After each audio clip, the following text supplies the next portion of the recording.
மதுபானம் அருந்தும் போது ஏற்பட்ட சாதாரண வாய் தகராறுக்காக ஒரு இளைஞர் கொடூரமான முறையில வெட்டி படுகொலை செய்யப்பட்ட சம்பவம் பெரும் பரபரப்பை ஏற்படுத்தியிருக்கு. சமாதானம் செய்யற மாதிரி கூப்பிட்டு மது அருந்தி இளைஞரை 5 நபர்கள் கொடூரமான முறையில தாக்கி கொலை செஞ்சதா கூறப்படுது. மதுரை வில்லாபுரம் பக்கத்தில் இருக்கக்கூடிய பராசக்தி நகர் வயல்வெளியில முகம் சிதைந்த நிலையில ஒரு இளைஞர் உயிரிழந்து கிடக்கிறதா அவனியாபுரம் காவல் நிலையத்துக்கு தகவல் கிடைச்சிருந்திருக்கு. போலீசார் விரைந்து போயிட்டு உயிரிழந்து கிடந்த அந்த இளைஞருடைய உடலை கைப்பற்றி இருந்திருக்காங்க. போலீசார் மேற்கொண்ட முதற்கட்ட விசாரணை உயிரிழந்து கிடந்த அந்த நபர் அவனியாபுரம் பக்கத்தில் இருக்கக்கூடிய மீனாட்சி நகர் பகுதியை சேர்ந்த மனோஜ் அப்படின்றதும் செல்போன் கடையில் அவர் வேலை செஞ்சுட்டு வந்ததும் தெரிய வந்திருக்கு. இதை தொடர்ந்து இந்த இளைஞரை கொலை செஞ்சதா சொல்லி 5 நபர்களை போலீசார் கைது செஞ்சிருந்திருக்காங்க.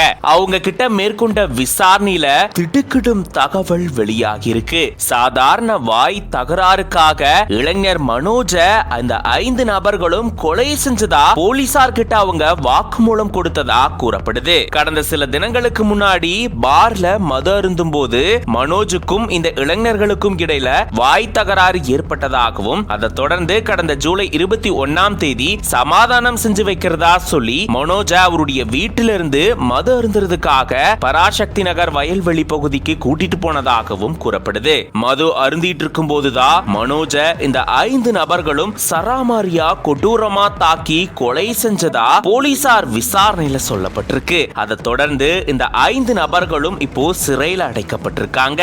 சாதாரண வாய் தகராறுக்காக இளைஞர் படுகொலை செய்யப்பட்டதா சொல்லப்படக்கூடிய சம்பவம் மதுரை பகுதியில பெரும் பரபரப்பை ஏற்படுத்தியிருக்கு.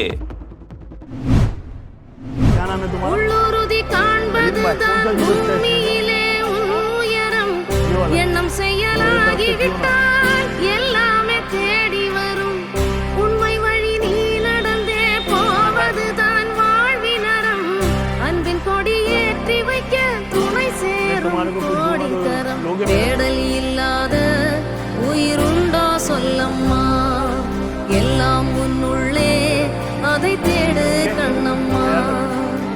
எந்த வேலை செய்யறவங்களா இருந்தாலும் அவங்களுக்கு உரிய அன்பும் மரியாதையும் கிடைக்கணும். அவங்க என்ன செய்யறாங்க அப்படின்றது விஷயமே இல்லை, ஆனா அவங்களுக்கு இந்த அன்பும் மரியாதையும் கொடுக்கணும் அப்படின்னு சொல்லிட்டு இப்படி ஒரு அழகான வீடியோவை ஒருத்தர் ஷேர் பண்ணியிருக்காரு. விருந்து நிகழ்வுல அங்க வந்திருந்த கெஸ்ட் எல்லாருக்குமே பாத்தீங்கன்னா ஊழியர்கள் உணவு பரிமாறி இருக்காங்க. ஜூஸ் மாதிரியான எல்லாத்தையுமே பரிமாறி இருந்திருக்காங்க. அப்போ அங்க ஜூஸ் கொடுத்துட்டு இருந்த நபருக்கே ஜூஸை வழங்கி இருந்திருக்காரு இந்த நபர். இதுல